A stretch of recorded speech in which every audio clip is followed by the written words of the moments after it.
ইউসুফ আজকে কি ঘুমাবে, বাইরে রুমের মধ্যে নিয়ে কয়, রে বেনিয়ামিন বল আমার বাবা কেমন আছে।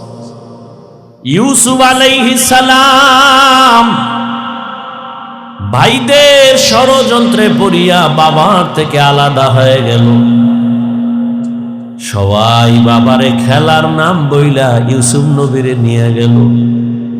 বাবায় ছাড়তে চায় না, কিন্তু কলে কৌশলে আটকাইয়া যখন নিয়ে যায়, ইয়াকুব নবী চোখের পানি ছেড়ে কান্না করে। বাবার চোখের আড়াল থেকে যখন দূরে সরে গেল, 10টা ভাই ইউসুফের বাবার চোখের সামনে কোলে নিছে। যখনই বাবার চোখ আড়াল হয়ে গেছে, তখন মাটিতে ফালায় কয়, এবার হাইটা যা, কোলে নেওয়া হবে না।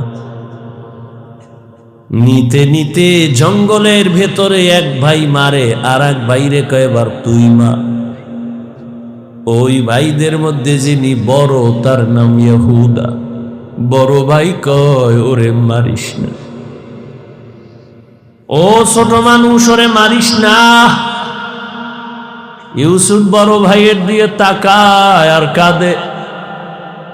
ওরা মারে আর কয়, তোরে এখন মারতেছি, তোর কোন বাবায় ফিরাবে।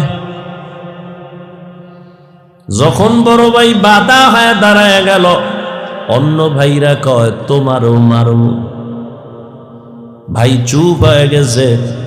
কূপের কিনারায় নিয়ে জামা খুলিয়া যখন ইউসুফের রশি দিয়া বাঁধে ভিতরে ফালাবে কূপের মধ্যে,